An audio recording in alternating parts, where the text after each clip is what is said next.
الرحمن الرحيم. نون والقلم وما يسطرون ما أنت بنعمة ربك بمجنون وإن لك لأجرا غير ممنون وإنك لعلى خلق عظيم فستبصر ويبصرون بأيكم المفتون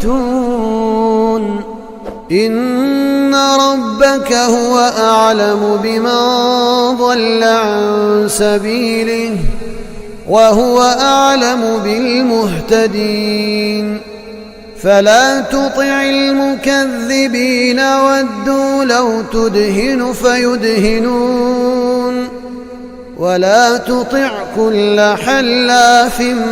مهين هماز مشاء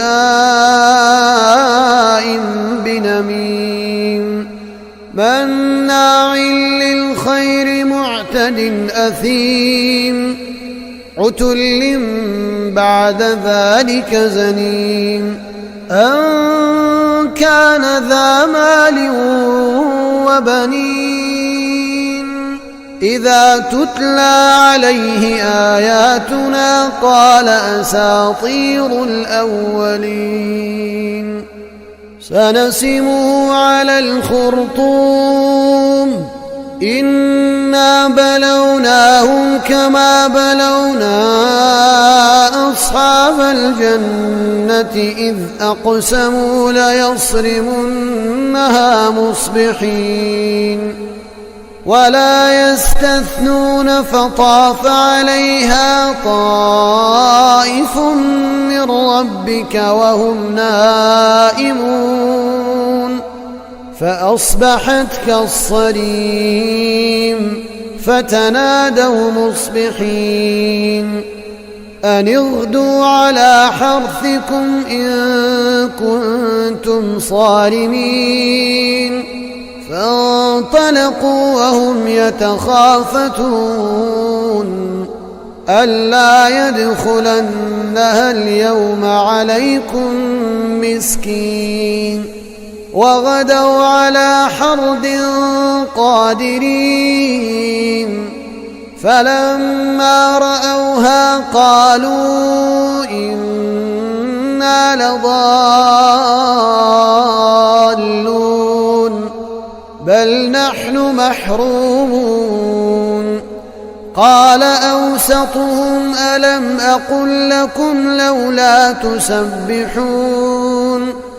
قالوا سبحان ربنا إنا كنا ظالمين فأقبل بعضهم على بعض يتلاومون قالوا يا ويلنا إنا كنا طاغين عسى ربنا أن يبدلنا خيرا منها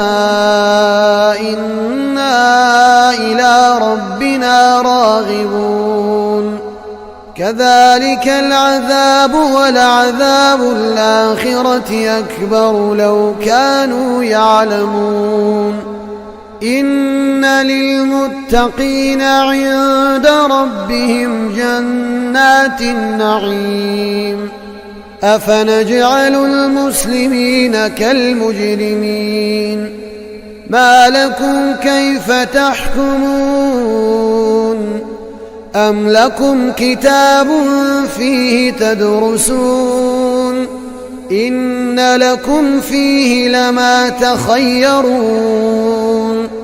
أم لكم أيمان علينا بالغة إلى يوم القيامة إن لكم لما تحكمون سلهم أيهم بذلك زعيم أم لهم شركاء فليأتوا بشركائهم إن كانوا صادقين يوم يكشف عن ساق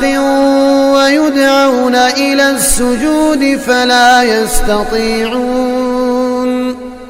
خاشعة أبصارهم ترهقهم ذلة وقد كانوا يدعون إلى السجود وهم سالمون فذرني ومن يكذب بهذا الحديث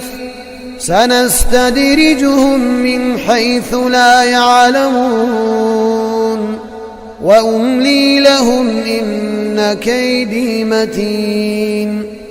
أم تسألهم أجرا فهم من مغرم مثقلون أم عندهم الغيب فهم يكتبون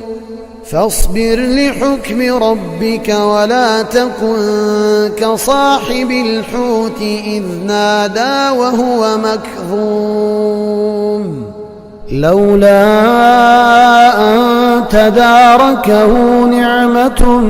من ربه لنبذ بالعراء وهو مذموم فاجتباه ربه فجعله من الصالحين وإن يكاد الذين كفروا ليزلقونك بأبصارهم لما سمعوا الذكر ويقولون إنه لمجنون وما هو إلا ذكر للعالمين.